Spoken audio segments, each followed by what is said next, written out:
or let me say it this way, the challenge with dreaming on the go is we'll pick up other people's dreams that may not be for us, and we're following a passion or a desire that's not necessarily aligned to our purpose. That writing process was huge because it expanded. It was just, you know what it felt like? It felt like there is pains to it because it was I took the dreams on the go and they were just becoming bigger and bigger and bigger and bigger. They were just expanding like you're blowing up a balloon. Okay.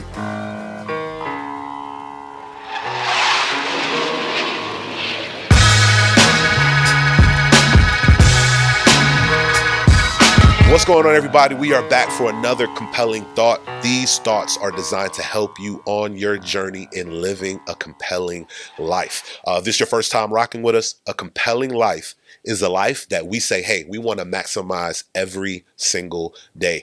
This thing called life, we want to squeeze everything we can out of it so that way we can have some compelling results that'll change not only our future, but for the generations to come as well. Now, one thing that I talk with a lot of people, it seems to be like a commonality with a lot of people. I've worked with people who have so many different goals. Like I've worked with individuals that want to be authors. I hear about the dreams and desires, especially this time of the year when this is coming out, the New Year's resolutions. And man, this is the year that I want to lose weight, or this is the year that this is the year that I finally got to write my book or publish my book, or this is the year that I want to start my business. Maybe a bunch of people started a business over the last year or two. And I don't know about you guys, the last year or so has been so hard for business owners and entrepreneurs. And they're trying to figure out, how can I take it to the next level? There's so many people that have this spirit or this vein of like, I want to start, or I want to finish something, or I want to get on the other side of it. But one thing I try to encourage them is starting is the hardest part. And honestly, it's the most critical part. And I want to help those individuals today. And I got an awesome guest that's going to help me with that conversation. I was with this gentleman when his dream or some of the things that he's been able to work on and put together. I remember being with him when that first materialized and when that first kind of came together, and just seeing what he's been able to accomplish over the last few years is absolutely amazing. So I got one of my guys here with me, Davonte Anderson. He's been on the pod before. So no big introduction. He's an awesome man of God. He is married. He has a phenomenal business. But go ahead and introduce yourself again to the people, bro. Yeah, Davonte Anderson. Well, I'm just thankful to be here, as always. It's always good to sit down with you, man, and appreciate you, bro. Have conversations that hopefully are compelling to other people. And but yeah, man, I'm from California, and I live now in Lakeland, Florida, with my beautiful bride, Vanessa, and our wonderful daughter, who is just over 1 year old. Her name is Gracie. She's a golden retriever. Yeah. Gracie's awesome, first of all. She's the homie. But yeah, we own a business together called Drip and Grace, and it's a mix between creative and a lifestyle brand, where creative side, we do a lot of photo, video work, and then the lifestyle side is all about emboldening people to live a lifestyle of grace. So we are the intersection between creative and lifestyle. I love it, bro. I love it. So anytime I've gotten a few different compliments on like social media. They're like, yo, who does your headshots? Or we did, obviously for the holidays, we did like our family portrait. I always tag you guys because I get asked all the time. So I said, let me just tag. They are phenomenal with not only creating moments, and we're going to talk about it here more in a little bit about what you guys ultimately do. Yeah, we could just say photography, but you guys do so much more. But just from a skill level and gift level, you guys are absolutely amazing with the work you do. So kudos to you guys. Appreciate you, bro. But let's bring it back. Let's bring it back to the beginning. So this conversation is really unique, and we were texting each other before recording this session. It's like, bro, it dawned on me.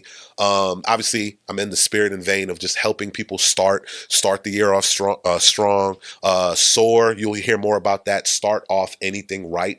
SOAR. But I'm in that mindset of helping people start, and I'm having conversations with people of like, okay, take me through your dream, or what are some things that you want to accomplish 2025? And they're like, man, I've been thinking about this for X amount of years, or I've been always wanting to do this, or I started this, but I didn't follow through with it. And now this is the year.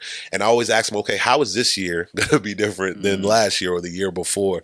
Or what are some of the challenges on why you haven't started yet? And I will hear a lot of different, I don't want to just say excuses, but let's just be honest, excuses. And a lot of them are legit excuses, but at the end of the day, it stopped them from moving forward. So I wanted to have a conversation on like, look, it's never going to be perfect. You got to do it anyway. You got to do it ugly. So I wanted to help the people on starting a journey, not really knowing how it's going to look. But let's go back. Let's go back. I was there with you when you always had a dream. You always had a desire to build and create something. And this is something that we do. And more information to come, but we did like a compelling retreat. It was me, you, as well as a few other gentlemen. We went off to like a cabin for a weekend, and we just said, look, we're going to spend a day. We're going to fast. We're going to pray. We're going to be in our own little areas, and we're just going to seek the Lord and what he's calling us to do next. And I remember Drip and Grace was birthed in that moment. So take us through, if you can remember, what that was like. It was about 4 or 5 years ago, right? Yeah, 2020, man. What 2020. We didn't practice any social distancing. Yeah, not at all. We were distant. We were like, hey, I'm gonna be on this side of the house. I'm gonna be outside, but we weren't practicing any social Nobody distancing. in Florida really. That is true. Florida and Texas. That wasn't a thing. We do our own thing. That wasn't a thing. But yeah, man, that was a pivotal time for all of us. Yeah. One, because the world was crazy at that time, so our minds were already just on a bunch of different things.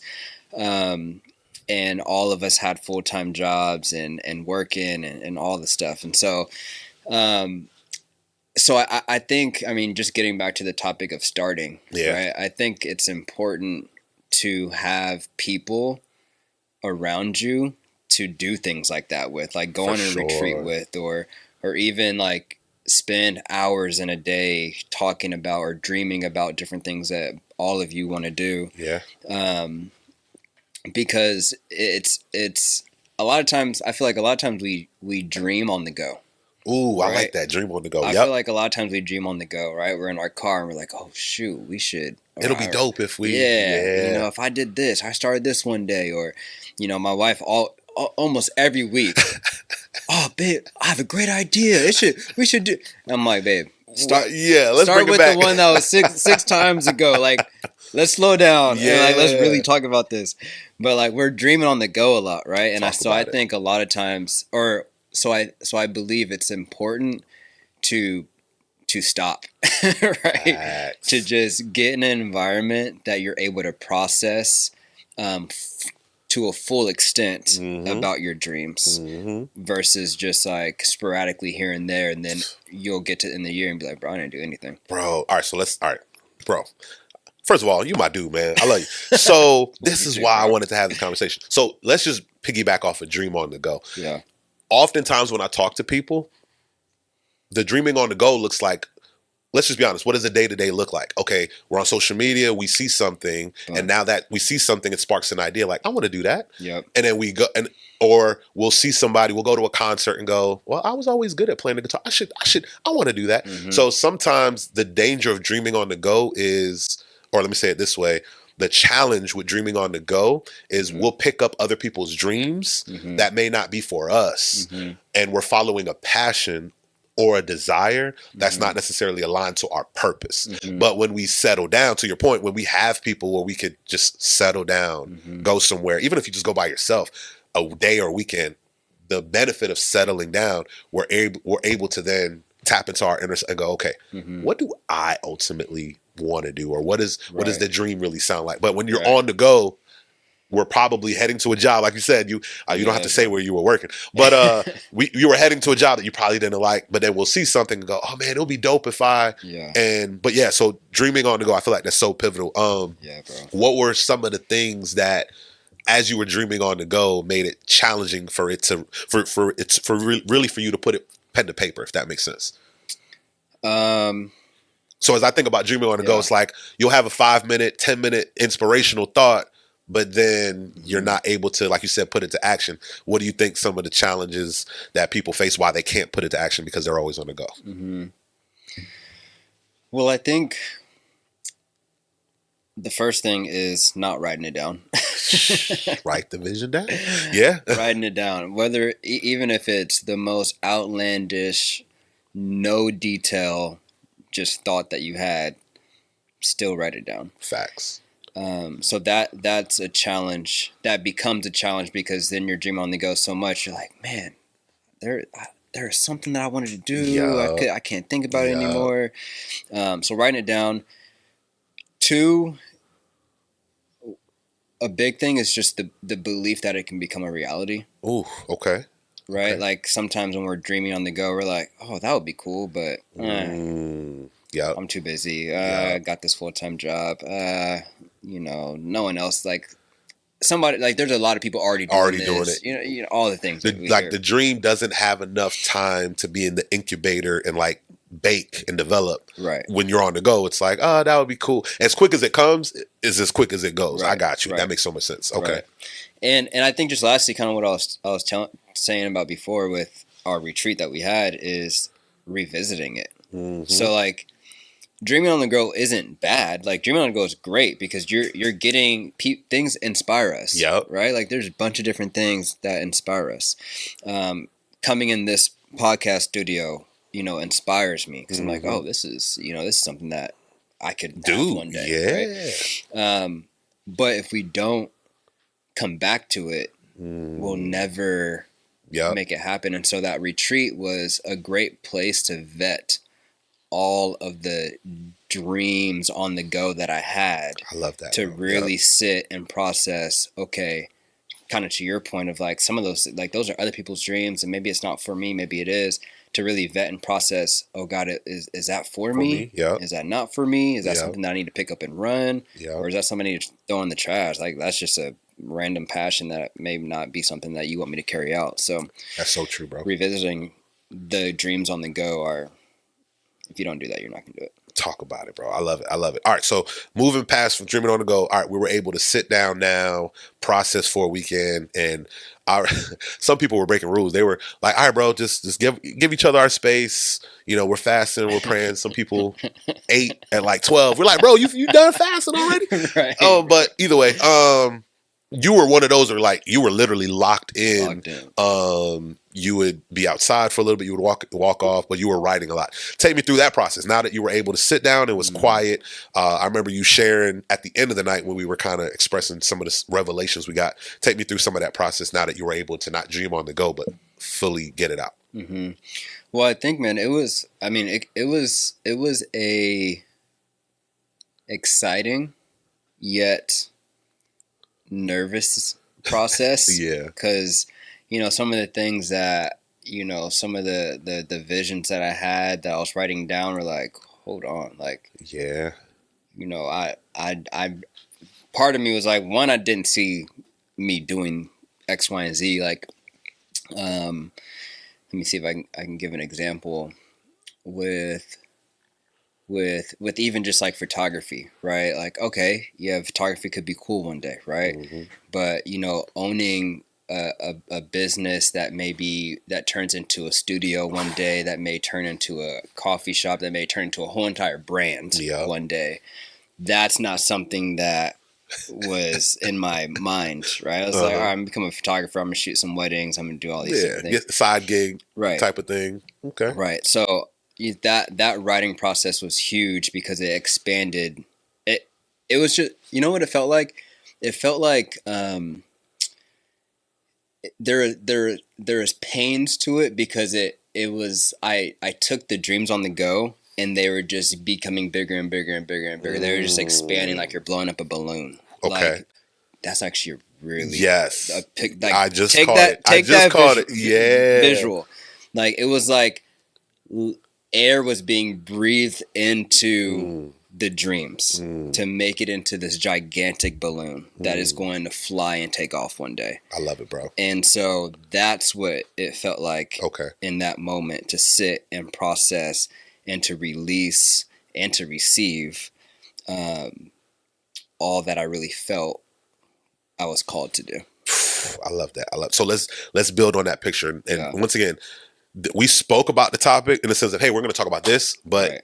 the components we this is all Yeah. God. So let's build on that. So I did a deep dive. Words, I just love kind of, why do we say these things? Or let's get down to the root of it. So when we talk about perspiration, that's like the life essence, the sweat equity, so to speak, leaving our body, right? In a material sense. Inspiration is then getting filled up.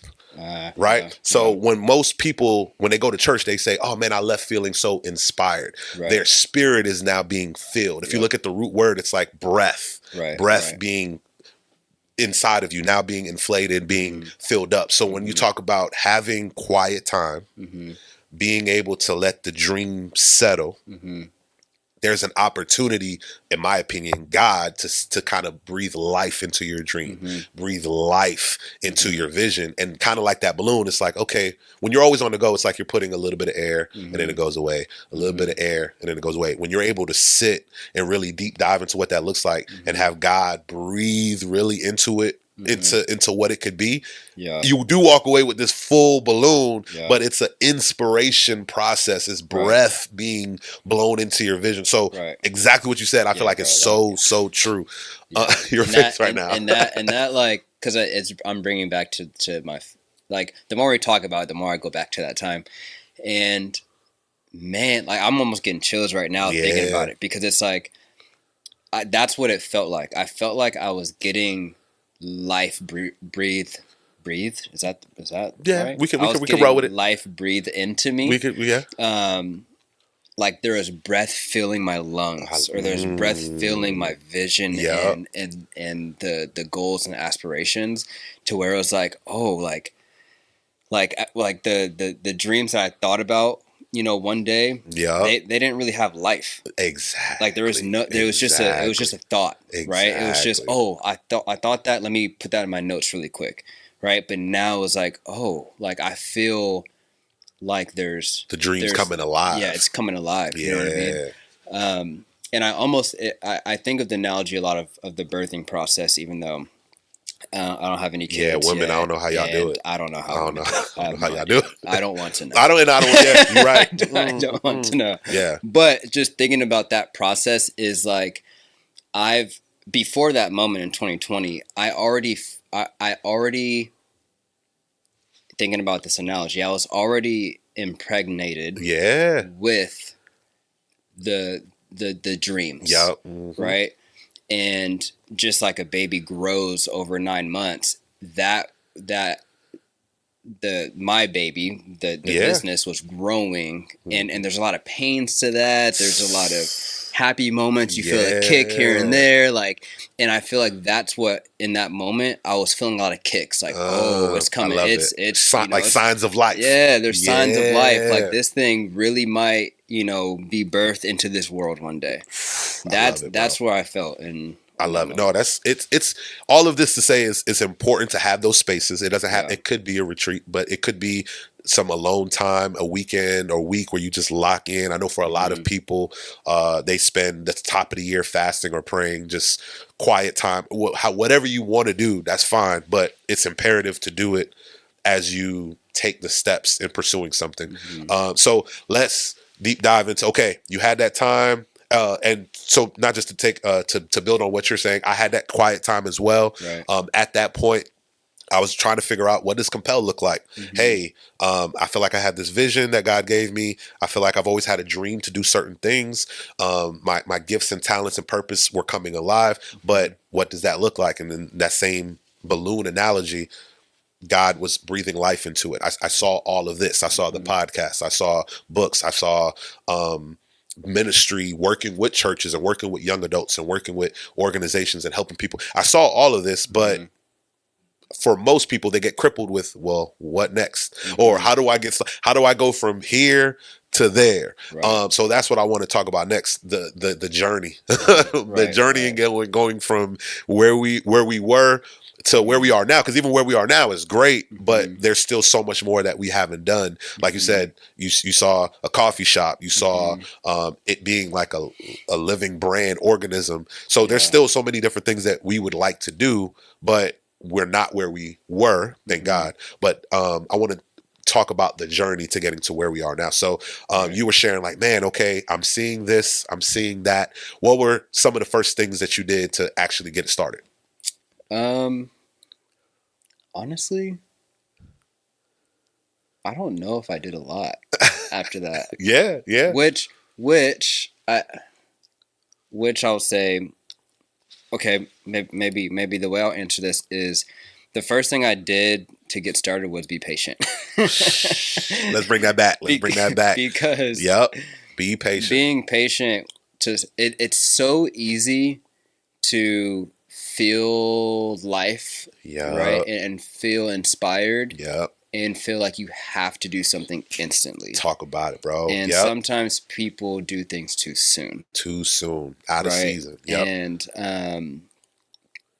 And so I mean I'm a huge I played sports all my life, and so like just thinking about like a coach isn't going to put you in the game until you're ready, right? He may be Yep. thinking like, nah, you still have to Yep. develop in this area, Yep. right? Or even the realest thing is, Mhm. this is one of the realest things, is that you may be ready.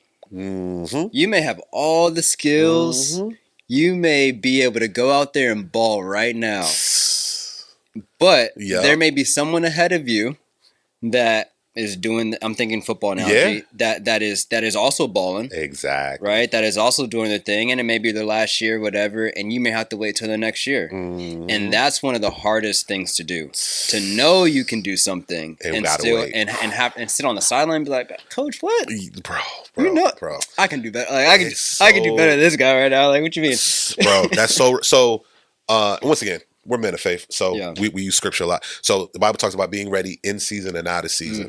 Mhm. So that's a prime analogy. It's Right. like you have to be ready to be called into the game at any moment, Mhm. but that any moment could be many moments or the whole season. Right. So we've heard the stories of second, third string quarterbacks or running backs now becoming stars, Right. but they had to be ready. So they didn't know that first string quarterback was going to Right. get injured. Right. Aaron Rodgers scenario, first play of the, Man. of the game of the Yeah, season. bro. But you got to be ready. You got to be ready. don't So know. imagine if you're thinking, my time, like this guy's a superstar, I'm just Yeah. gonna chill out. They have so and so and so already. I don't need to be ready. Mhm.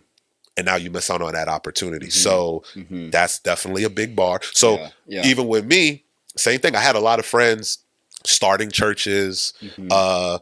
being a part of like taking their ministry or what they feel called to do and Mhm. planting it somewhere, which is great. Kudos to you. Going back to what you said earlier, Yeah. the dreaming on the go. So often we look at other people and we'll just, oh, I want to do that. Or I think what I have fits in this context, but you haven't given it enough time to see how it applies to your life or what Right, God right. would want to do. Right. And I had to sit with it and, like you said, be ready. And I mean, I could do this and I could do that or whatever. Oftentimes we don't sit with a dream long enough for it to Yeah. develop. Yeah. And it is tough being ready or thinking you could do something else or whatever, but we miss out on so many other opportunities that God would Right. want to do because we jump into something too fast. So Yep. that's definitely a bar. Yeah, But my man. bad. Yeah, Yeah. continue, No, bro. but So being ready and waiting patiently. Right. Definitely got to do that. What else? Because what we did in that retreat was there was a lot of preparation that happened. Yes. Like there was a lot of receiving and dumping out that Yes. happened, and that was enough for me that was enough preparation that I needed for a season. I love it. Okay. And I say that because I was still working a full-time job. Yeah. Bro. So it's like Yeah. I was still called to something else in that season that needed my full attention. Yeah. So, yes, I mean, we, like you said, we still have to prepare. And there was times even from leaving that retreat that I would pick it back up and keep fleshing things out. Yep. But it wasn't my primary thing. I I knew where my calling was at that moment, and that was where I was working. And so, but to your point, you still have to still fine tune and keep getting prepared, whatever that looks like for you. Well, hold on. Let's not skip over that. So Yeah. that's something that I feel this generation, we need to work on. I say we as if I'm still young up here, Right. but that's something that like the young adult generations definitely do. Because so often we'll get a calling, and we broke down calling before in the past. But calling is a position. Right. It could be temporary. So often we go, oh, I got a calling on my life to do something. Yeah, I hear what you're saying, but you're called to do this now in this season. So if you jump the gun and jump into whatever you got a revelation for next season, if you don't steward it now, you build a reputation. And you take you everywhere you go. So the fact that you jumped the gun and left this place high and dry, so to speak, and you do that 2 or 3, 4 times, you build a reputation of not leaving well, whatever. So you decided, hey, this was preparation for Dripping Grace and whatever the next steps are, but I'm still going to finish where I'm at now and leave in a good space. So that's big. Yeah. And it wasn't like I was saying, or I was telling myself after that retreat, like, I'm not going to take any opportunities that will feed into this vision. I'm just not going to, one, take every opportunity, and two, I'm not going to force open any other opportunities, right? Like, because I believe that opportunities will be sent in the preparation process to keep you on your toes, right? To keep you fresh, to keep you ready for when the big opportunities come. And so there were opportunities. There were graduation photo shoots. There were, really light-hearted, nothing too much that I knew, like, okay, I can do that. I can manage that. It's not going to take away from my focus in my job. So I do encourage people to not just wait and do nothing. Take the opportunities that come, right? Because they will come. Facts. And those are opportunities for you to practice. And it's almost like bringing it back to I'm going to keep bringing it to football. Sorry, y'all. But bring it back to the football analogy. He's a football star. Don't let him fool you. He's a football champion. No. So it's almost like you may not start on a team, but coach may throw you in here and there and be like, hey, yo, I need you third down right now. I need you to do this. I need you to lock this person up. You can't just be like, nah, coach, I'm not. I wasn't ready. Yeah. I'm just going to sit out this game, bro. Nah, because then he's not going to put you in, full time. Bro. So you have to take advantage of those opportunities. And so, dang. No, so I'll piggyback as you guys. So I've been, I try to stick to my reading regiments. What I've seen so much over the last 6 months is time and time again where God tests people, and we miss that. So as I think of the coach analogy again, being ready in season and out of season, he'll a lot of times we think, I'm ready, I could do da. He'll test you to go, all right, let's see if you're really ready. Right. And then he'll put you in the game, so to speak, or you'll have an opportunity and you may crush it and you'll be like, see, I told you I was ready. Yeah. Cool. Or you may not crush it. Both will prepare you. Both will prepare. Because now so in my sense of speaking and so on and so forth, oh man, I'm ready. You'll get an opportunity to speak to 50 people and you blow it and you're like, crap, I forgot to say this. I forgot to say that. I messed up. I stuttered. That's preparation for when you get in front of the 5,000, but it all depends on how you steward the 50. But to your point, the coach is like, hey, it's third down. I need you da. He's giving you a glimpse of when this starter leaves, you're going to take the spot, but he's seeing how you handle pressure. He's seeing how you handle the situation. So even though hopefully I'll get the football analogy, but that is a fire analogy, bro. And knowing that the coach or God or life, whatever you believe. Knowing that the coach, God, or life will throw you opportunities knowing that you may not do well. Talk about it. And they're okay with it. And it's to humble you, to show you, hey, you're not as good or ready as you think you are. Some of the things I look back years ago some of the work I've done, I'm like, bro, this is absolute. This makes me cringe. I do not talk about it. I'm so glad, but that's a whole nother topic. But like, look back at some of the stuff that I know. I don't. You'll be like, okay, I've grown a lot. I'm way better. I have to be in the right mode to look at something, and then when I do, I shut it off, turn it off. I can't even. Yeah. So no, that's real. And so I think just to add on to that the preparation standpoint is something that I stand on very strongly is there's a difference between attributes and access. Okay, break that down. Attributes is what can you do? Okay. Right? Like how good are you at something? Yeah. And you may be very during that time in 2020, at that point, I had been doing photography for at least 4 or so years. So Okay. I knew, or maybe three years. I don't know, but I knew I was pretty good at that moment, right?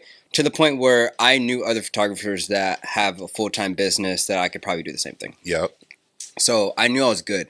However, I didn't have a lot of access to a lot of opportunities, right? And so I feel like sometimes we need to sit and think, okay, I may be good at something, right?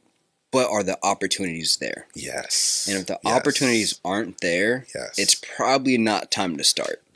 That's where I want to go. We're in the same vein. That's exactly where I want to go. All right, so that leads to access. Mm-hmm. So what were you thinking with that? Yeah, so that's what access is the opportunities, right? Correct. So if I have the attributes, but the access, if doors aren't opening in this area, there's no opportunities to develop or So basically what I'm saying is you may have the attributes, but if there's nowhere for you to use your attributes, if there's nowhere to add value to, then it's not ready. You're not ready to start. And I believe that there's a certain level of you have to, there is a certain level of you do have to go knock doors open. In some ways. But at the same time, there is a level of when your attributes are so strong and the timing is right, doors are going to open. People are going to notice you. 100%. Your name's going to be said in rooms that you don't even know that they're going to be said. 100%. And that's when you're like, okay, this is getting traction. People are 100%. Noticing this, and people are wanting the value I can add. 100%. There's an analogy you said one time. Here actually on one of the pods we did where you were just talking about our sometimes just being there. Once our gifts have developed, just being present, it's like that door that has a sensor that all you have to do is be present or be in front of the door, proximity, the doors will open to you. When you said access, that was kind of like doors or gates being open to you. But you being fully present there is what's going to allow those doors to be open. And so oftentimes, like you said, the attributes, all right, my skill set, I could do this, I could do that. It just needs to be developed. And something that I've shared time and time again is your gifts will make room for you, but your character and who you are, your leadership determines how long you stay in that room. So when I hear access, it's like, your gifts will get you in the room, but the size of that room, this skill level, this gift, you're kind of limiting yourself. But as you develop, now that room gets bigger. And now as your character stays strong and people can trust you, that room gets bigger and now it takes you even into other rooms. So I love that analogy. Attributes, but the reason why maybe some doors of opportunity haven't been accessible yet is there's some other things that need to be developed that God is developing. So that's huge. That's huge. Okay. So starting once again, we know it's hard. When you were ready to take that leap, and I remember some phone calls with you like, bruh, I'm about to take that leap. Woo! It's real. What do I take me through the mindset when you felt like you were ready? When you're like, all right, you know what? This is the year I'm going to jump. I'm going to leave. And take us through that mindset of like, I'm literally leaving this full-time job for something that I'm trusting God in. Take us through that process a little bit. Gosh, man. So now that's literally jumping to this year. Leaving a full-time job. It's literally been almost 12 months, which is crazy. That's wild. Woo, crazy. That's wild. I'm thankful, though. Dang, I'm thankful. That's crazy. A year, bro. So context, a year. So 2020, we spoke about from when it was being birthed and materialized, so to speak. You still stayed in your full-time job, worked it faithfully. You were also doing work at UCF through FCA as one of the, was it character coaches? Is that what it's called? Well, it wasn't with FCA. Well, I did like You worked. You did a lot. You did a lot. Yeah, but working with collegiate athletes. Yeah, with the student athletes. With the student athletes. And you were still working faithfully. Yeah, right. Your good name, all the good stuff, but you were doing side gigs and building Right. out the brand and building out the business, etc. Your gifts allowed you to work. You worked with an organization. You went to Africa, did stuff out there. Like you did. Like I know we're fast forwarding a lot, but going back to your gifts making room for you, you pursued it. But then it got to the point where you felt like, you know what? All right, I'm ready to go all in. So that was a year ago, around this month. Literally a year ago. That's wild. Yeah. So take us through to like, all right, now I feel like it's time to go all in. Yeah, bro. So to your point, I worked 3 different jobs before, full-time jobs before going full-time, or no, more than that. But since that time, since 2020, I got you. I was with 3 different organizations. Okay. And each time that I went to a new organization, I was like, this is not it. Like this, they were great jobs, and I loved the people, and I loved the mission and the vision of the organizations. But I'm like, but this isn't what we talked about in 2020, God. What's up? What's going on, God? This is what you showed me. What are we doing? Yeah. And so, that was always hard to do a job that wasn't aligned specifically with what I feel like I was called to do. Not what I was called to do. What I was called to do in the future, I guess. For sure, yeah. But man, that moment of starting was between, I would say, so in 2023, between the months of like September, and November, God was just on my neck about, because I started to feel like, I started to feel a sense of like, I think I need to start this business full time soon. What was that sense? What did it feel like? It was frustration. Okay. A lot of frustration. A lot of passion. Okay. To do something. The frustration was frustration with not starting. The passion was really the excitement to start something. And I also felt a lot of just fear of like, you know what's crazy? You know what's crazy? Yeah. Is that within the past 3 years, it was always like, God, this isn't it. God, this is like, this is, and then as soon as I felt like, oh, it may be coming, it was like, nah, this ain't it. This ain't doing it. We're not doing it right now. We're not ready. Right? And so the whole time you think, I'm ready. I'm yeah, and then you get to this. Put me like, in the game. hold on, nah. Bro. And then you get put in the game and you look at the lights and the people, you're like, yeah. That's real. Okay. Yeah, bro. Quick story. Go ahead. Let's do it. Back to football. Sorry. But I remember my freshman year at Stony Brook, we were playing, the first game was against University of South Florida here in Tampa. I was in New York playing, but we played our first game in Tampa, Raymond James Stadium, Tampa, the Buck Stadium. And I'm a freshman, and I knew during camp, I'm like, no, I'm better. I'm better than these corners. And no disrespect to my homies, because I love y'all. You're down.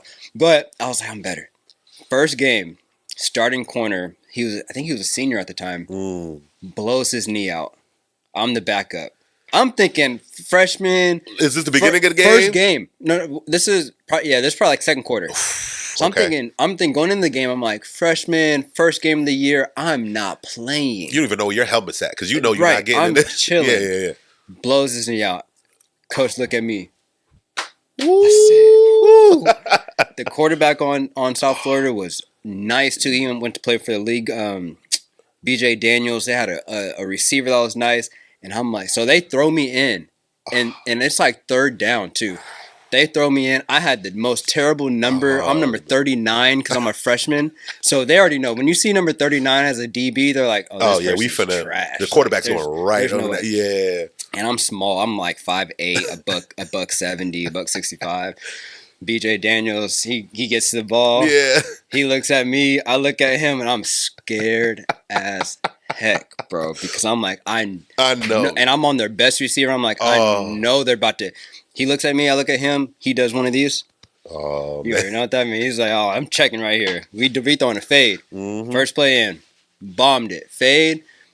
I knocked that thing down Come in the end zone, on. and that was the start of. I never did not start for the rest of it. So, but it was that moment where I'm saying it's like the pressure. that's what I felt the last year of like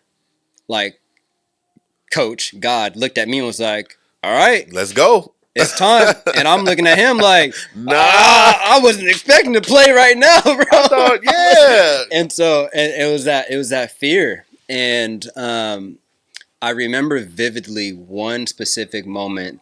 Grace City, my church, has a conference every year, end of the year, and it was in October. And there was a speaker, Stovall? No, it wasn't Stovall. 20. What year was that? 2023. It was last year. It wasn't. It was. Who's the head of ARC?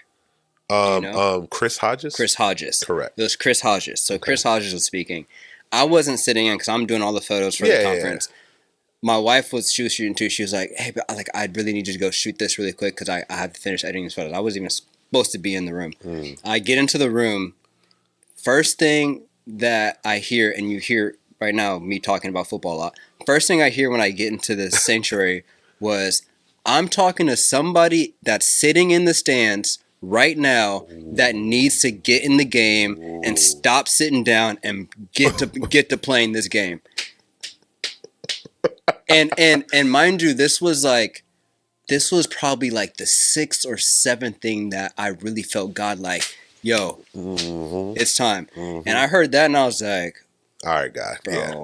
All right, God. I said, come on, bro. All right. I got you. Like, now I got you. I'm like, all right. So from that moment on in October, I think the next week I went to the owner of Take Heart that I work closely with. And I was like, hey, look, I don't know what this looks like. Yeah. But I know I need to start this business. Yeah. Be like by the beginning of next year. Yeah. And that was the start, man. From that point on, I was trying to figure out what is that going to look like financially, all the things, because it wasn't a moment where it was like, oh, we got a year's worth of savings lined up. It wasn't that at all. Yep. At all. It was like, no. Newly married at that point. Newly married. Married for a year. But I will tell you the one thing that gave me confidence that I knew also that added to my confidence, like it's time to start, is there was a ton of opportunities. That fall, while even having a full-time job, was the most money we've ever made in our business. Wow. Since we started. Wow. Okay. And so there is just opportunity after opportunity through family photos, through weddings, there was a company that reached out and was like, hey, we shoot over a couple hundred weddings a year. We want you to, be a photographer. We'll pay you to shoot. We want to have you edit. We'll just pay you to shoot. Wow. And it was a good amount of money. Pay you to shoot. You want to have it edit. And I'm like, all this is happening right now. So when I talk about access, that's when I was like, okay, I'm feeling the pressure from God, but I also am, he's sending me confidence. He's sending me the confidence through the access that we're getting. I love all the shoots and all the stuff that he's like. That call from the wedding company was work for 2024. It wasn't even work for 2023. So like, hey, we have a bunch of weddings in 2024. Wow. And I'm like, you could have never made that or planned it or made it up. Yep. Bro, couldn't have. Yep. I've never talked to those people that called ever. Like we knew some of the same people, but we've never met at all. Wild, bro. And so I was just like, okay, this is lining up, bro. So all right, so there's so many. That was a lot of. There's so many nuggets to pull from with that whole breakdown. So let's make it practical for the people. So you always had this vision, always had this desire. That always lived there, but at the same time, you were faithful to where you were. That was one. You leveraged the gift. When I say leverage, meaning you put it to work. It wasn't something where like, oh, this is something I want to do, and then they just leave it there until it's this opportunity just randomly going to come your way. No. You utilized your gift or used your gift Mhm. and built on it and become better. I'm pretty sure with from 2020, at that point you said you were doing it about 3 or so years Mhm. to Mhm. 2023. That's another 3 years Right. of work, practice, Yep. doing stuff behind the scenes, so to speak. Confidence building. About confidence building, whatever. You shared the vision with wifey. Mhm. So Mhm. now when the opportunity does come, I wouldn't say opportunity, but when the moment comes where it's like, you know what? Now's the time. Mhm. That's what building looks like. It's not Mhm. necessarily, I want to do this one day, Boom. and then just Yeah. either jumping out the gun and doing it, Yeah. no preparation, Yeah. or I want to do this one day and then never really putting the time Mhm. and effort. Yeah, bro. And so there's so many different nuggets. Another thing I want to pull out: how did that wedding company find you guys, or how did that happen? Out of curiosity. So that was my wife Vanessa's uncle. He used to be on a podcast. No. The guy who reached out to us used to be on a podcast with Vanessa's uncle, Okay. and so they followed us somehow. Like Say that again. They followed us. One more time. They followed us. So they knew you guys were doing that. Right. They knew you guys were doing that. Yep. They knew about your gift. Yep. They knew you guys were executing at a high level because they wouldn't just reach out to rookies. Right. So they followed you guys for some time, and then and then they reached out. They reached out on Instagram. Didn't have our numbers. Obviously. Yep. So one, we were in a way trusted source in a way because he knew Vanessa's uncle and probably knew some other people that we knew. So I'm sure they asked around. I'm sure they reached out to other people. They saw our work on Instagram and all that stuff, and then they reached out, bro. And then from there, but so once again, the point I'm trying to make is I don't want to say we're creating a playbook because nothing's new under the sun, but I'm just showing people like that story. I see so many elements of Compel. I see so many elements with, I know event planners, event coordinators, and like, man, I want to start this business. Do they know you as an event coordinator? Have you done weddings before? Dang, that's true. Have you? Because you said, you said, they follow you. Your potential, and once again, we're listening. People who are listening, they may want to be entrepreneurs. Cool. They may want to be a speaker. They may want to be in ministry. Do people know you for that?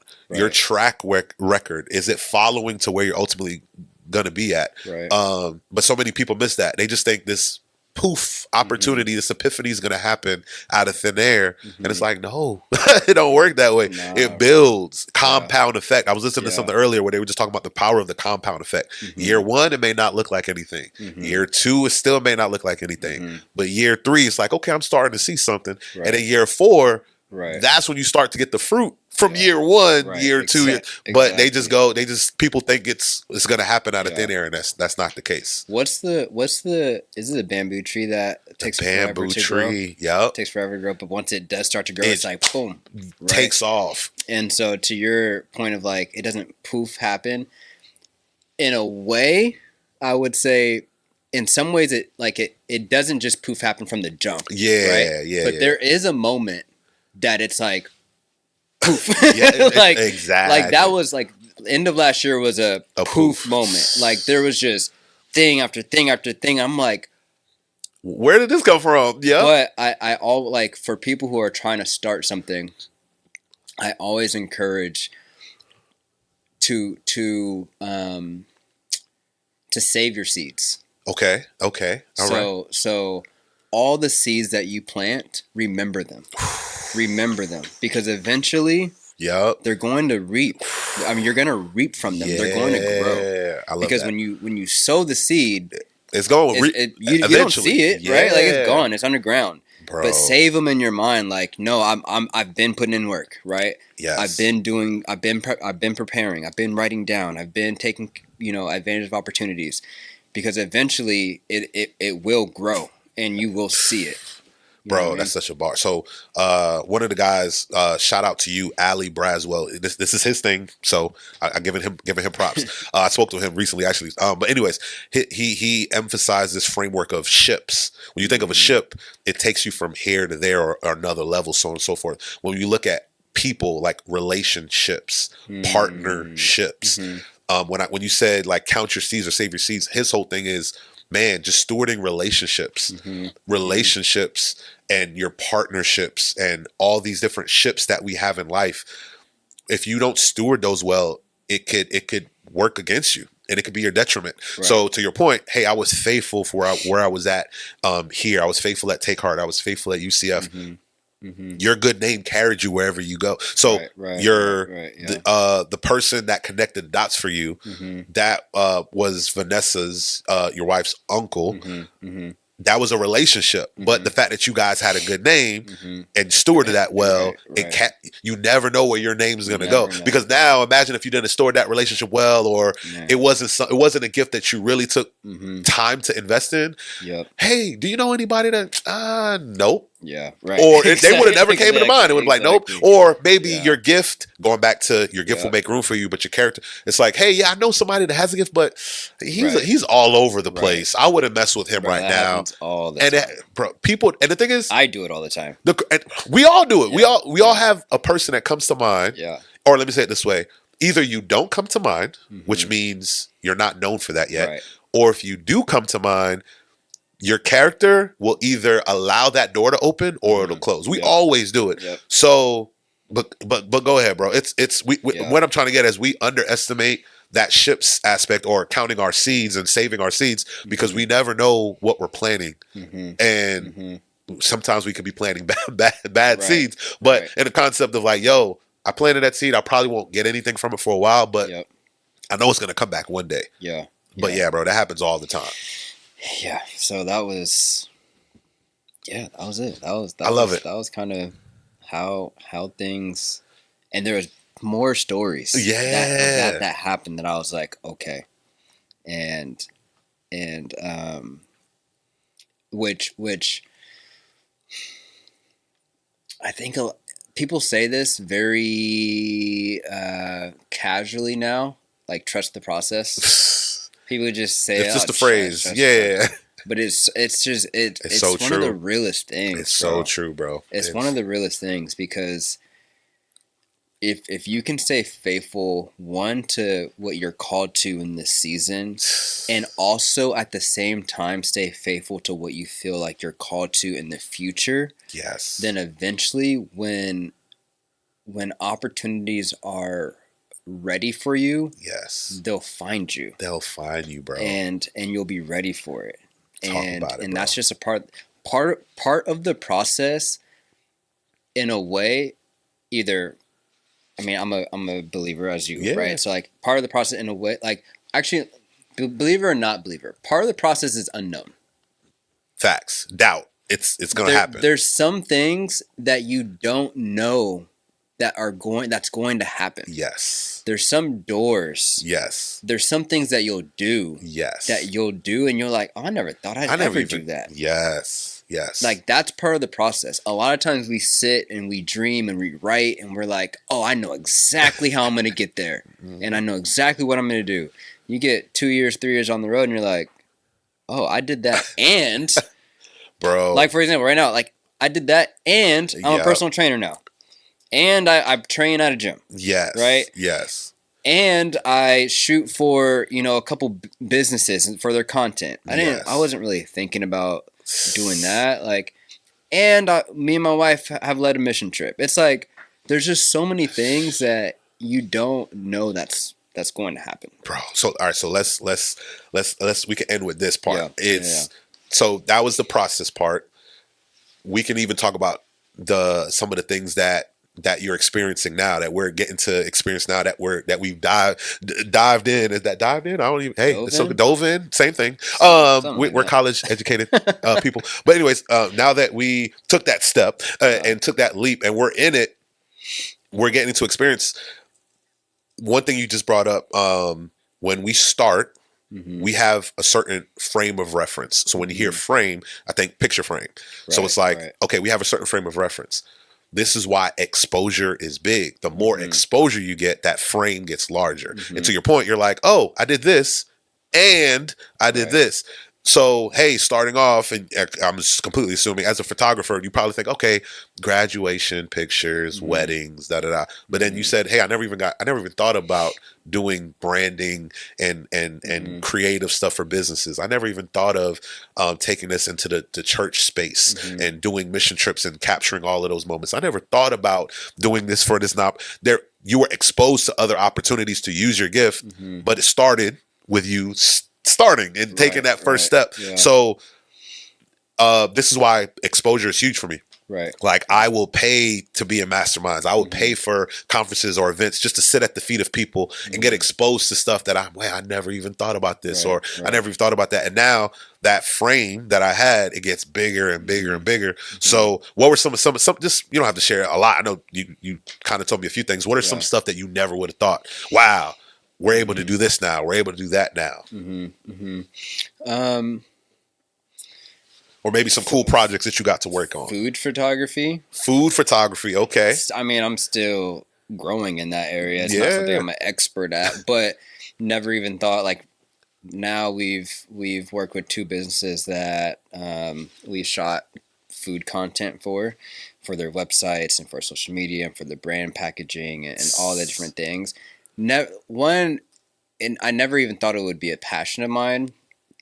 Is it a strong passion? No, but the passion behind it is I love working with businesses, and I love the relationship building with that, and to be able to walk with them in the process of helping them tell their story. Yes. And so food or guitars or fitness, whatever, it's just like, it's still the process of helping another individual get their dream off the ground.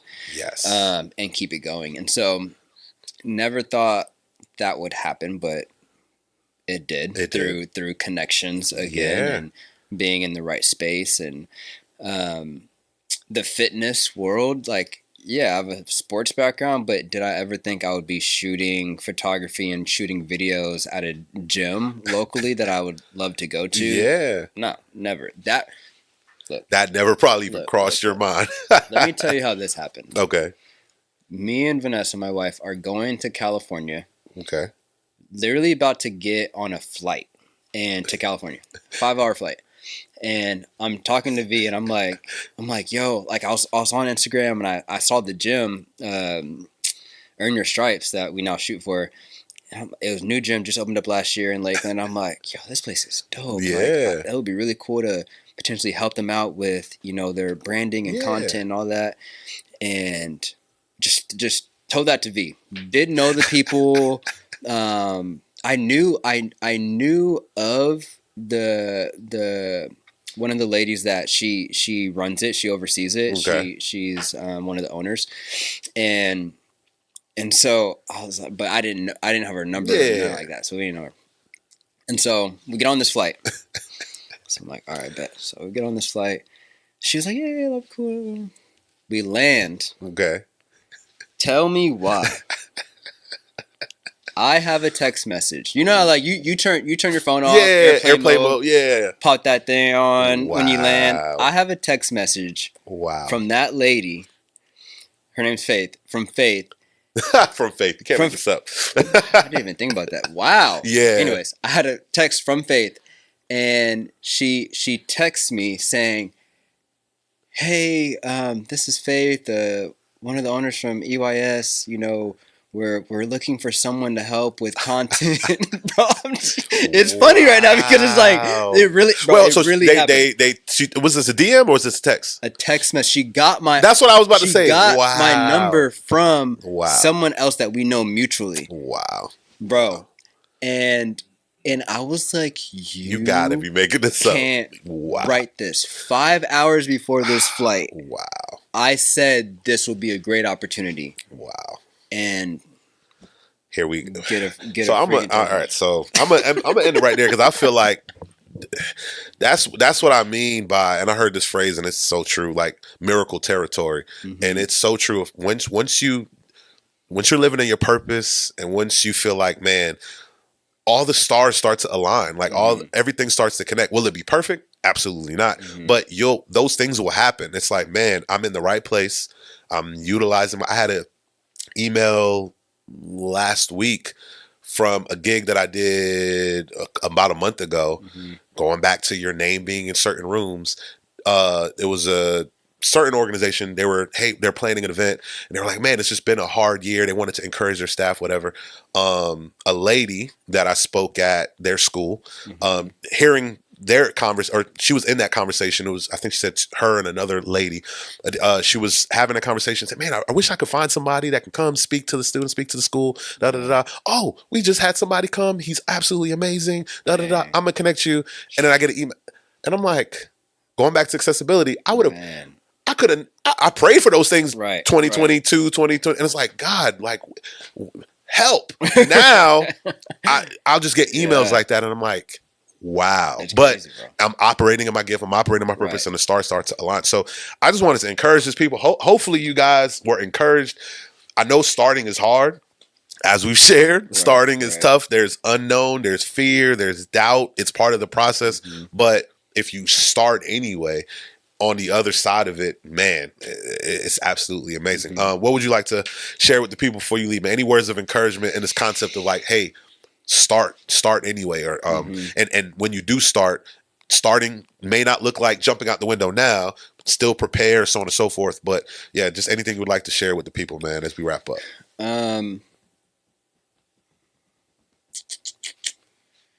I would just encourage anybody who's either looking to start something or have just started something to, and I'll explain this, but to move at a pace of grace. Move at a pace of grace. So understand what you can do in this season. When you start something, it doesn't mean that you have to conquer the world at the beginning. You start at the level that you're at, with the resources that you have, with the opportunities that you have, and be okay with that. Don't force anything.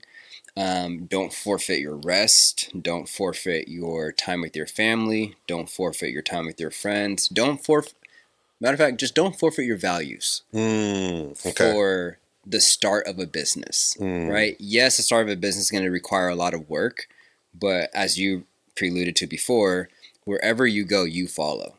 So if you're not taking care of you at the start of your business, it's not going to last. Yes. It's not going to last because you're not lasting. Yes. And so make sure that you're still resting, that you have strong boundaries. For me, this whole first year that I started, I've only missed 3 tops Sabbaths. Okay. I take one full day that I don't look at emails. I'm barely on my phone. Yes. I do no business at all. One full day a week. Is it hard? Yes, absolutely. Because I'm like, what the heck? Like there's so much I need to do. Yes. But that has sustained me to still be in a healthy mindset in month 12. No, keep going. That has allowed me to stay in a healthy mindset in month 12. So just stick to your values, take care of yourself. Don't forget that you're a human and that you need rest and you need love and you need care and all those things. Bro, we gotta do a follow-up to that, because yes, you do. You've encouraged me even with the Sabbath part of it. It's like I had a gig for you the other day, and I was like, "Hey, bro, it was an automated message.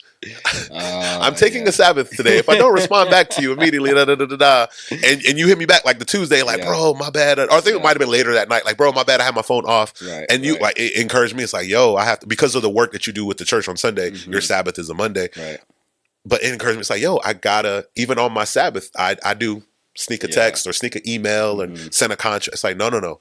Making it a value of rest. Like, if it's for me, it'll be for me tomorrow. It won't go away. Exactly. So and that's even a step of faith too, because our hustle culture tells you to grind. Yeah, hustle, put in the, don't miss the, anyway, it's like, bro, if it's for you, it'll be for you. You do have to work. Yeah. Like in those 6 days or 5 days, put in the work. Taking a day off every week, people may think, oh, you took a day off every week, like 24 hours? Man, you chilling. Yeah, you're bro, I'm 12-hour days the other days. In order for me to do that, I have to work. I have to limit so many distractions. I have to fight to stay disciplined the other 6 days, because I know that there's a whole 24 hours that I'm doing nothing. Talk about it, bro. So, anyways. No, yeah, we'll do a part two to that, because that I feel like that's going to help a lot of people. But hey, we are in this journey with you as well. So I hope you guys found value. As always, ask for a few things. If you haven't done so already, join the tribe, subscribe, come along the journey with us as we try to help you live a compelling life and maximize your journey. So go ahead and leave a like as well, or comment to let me know what you think about this video. Try to, have our guy come back one more time. How can we get in touch with you if we want to connect and have you do some awesome photo shoots for us? Heck yeah. Drippin' Grace. So DRIPIN Grace. GRACE. That's our Instagram handle. That's our website, drippingrace.com, and drippingrace@gmail.com. Awesome. And if you haven't done so already, we spoke about it this whole time. Starting is the hardest part, but we want to help you on your journey starting. So if you want to maximize 2025, join the SOAR challenge. Start off anything right. The link will be somewhere here. I'm going to make sure it pops up. But go ahead and join that challenge to help make 2025 one of the best years ever. And I will see you guys next time. Peace.